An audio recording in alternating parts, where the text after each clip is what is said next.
Autocross in IJsselstein. Harpiste geeft gratis concerten. Het is vandaag 9 oktober. Dit is het Pelemaasjournaal. Het Raailand College in Venray houdt deze week een projectweek rond het thema gezonde school. Doel van de week is om leerlingen bewust te maken van een gezonde leefstijl. Vanochtend ontbeten alle tweedejaarsleerlingen samen op school. Daarnaast komt het thema gezonde school ook aan bod in de normale lessen. Aanstaande donderdag 11 oktober kunnen leerlingen gratis gezonde shakes van vers geperst fruit krijgen. De hele week krijgen de leerlingen diverse soorten fruit. Op vrijdag wordt de projectweek afgesloten met een duurloop op de atletiekbaan. Autocrossclub Het Veulen houdt op zondag 14 oktober de jaarlijkse autocross aan de Timmermansweg in IJsselstein. Aan de wedstrijden nemen ook heel wat jeugdige talenten uit de regio deel. Een lange periode is er gesleuteld aan allerhande auto's. En nu de mais is geoogst, kan het vrijgekomen land gebruikt worden om het gas in Zeven flink in te trappen. Autocrossclub Het Veulen, dat is een club die bestaat al meer dan 30 jaar. En die werken eigenlijk, of die organiseren elk jaar 1 of 2 wedstrijden. En dat zijn autocrosswedstrijden. En dat is meestal in het voorjaar en het najaar. Ja, zoals je nou ziet, als het land leeg is, dus als de mais eraf is, dan kunnen wij weer crossen. Dan bouwen wij hier het terrein op, dan komen al onze leden die komen helpen.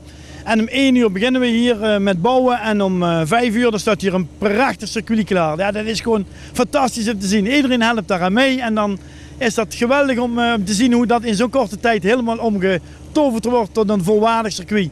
Met veiligheidszones en dranghekken en alles wat erbij hoort.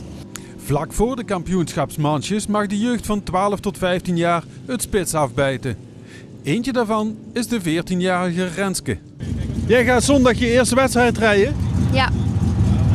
Wat zijn je kansen? Ja, vrij klein.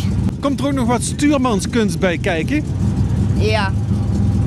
Vooral als je hebt greppels, zeg maar. Ja. Sporen en daar wil je auto heel graag in, dus moet je tegensturen.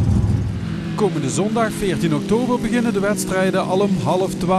Want we hebben alles bij elkaar ongeveer een 55 maandjes.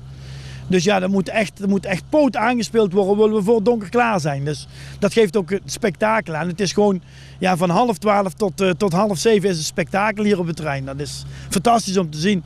En daartussendoor moet de baan af en toe een keer wat vlakjes gemaakt worden. Want anders dan zijn de bulten zo groot dat we niet meer fatsoenlijk kunnen rijden. En daartussenin hebben de quadjes en de bromfietscrossers hebben we de kans gegeven om ook een keer een wedstrijdje te kunnen rijden.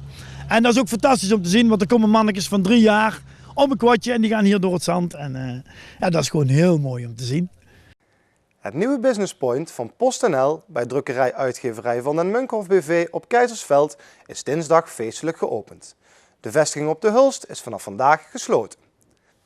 Ondernemers en particulieren kunnen voortaan terecht in de nieuwe vestiging. In het Business Point kunnen klanten voor alle posthandelingen terecht. Naast het verzenden van brieven, pakketten en partijpost kunnen er ook kentekens worden geregistreerd en visactes, postzegels en cadeaubonnen worden gekocht. Ondernemers kunnen er ook een postbus openen.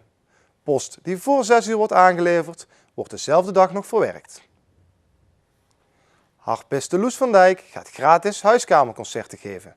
De Oerloze hoopt dat veel mensen hun woonkamer ter beschikking stellen voor vrienden en bekenden. Ze rekent erbij op de vrijgevigheid van de luisteraars. Maar waarom koos ze voor dit bijzondere concept? Voornamelijk omdat ik, wanneer ik afgestudeerd ben, een grote harp nodig heb. En daar ben ik heel hard voor aan het sparen. En zo is er ook een mogelijkheid om een beetje bekend te maken in de omgeving. En wie wil, die kan mij gewoon inhuren. Loes, die over een paar maanden is afgestudeerd aan het conservatorium in Maastricht, hoopt op volle woonkamers. Maar wat gaat ze haar publiek tijdens de concerten eigenlijk presenteren?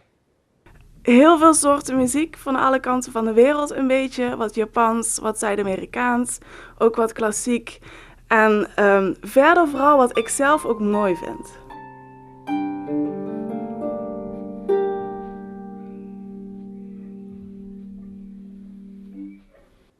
Dan nog het weer. Morgen is het zonnig.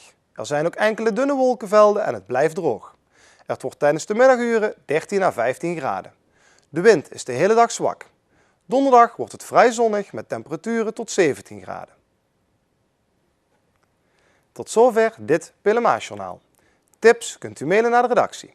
Deze uitzending wordt herhaald tot en met woensdag 12 uur 's middags. Woensdagavond om 7 uur kunt u kijken naar Venray en Bedrijf op locatie. Het eerstvolgende journaal is donderdagavond om 7 uur. Ik wens u nog een hele fijne avond.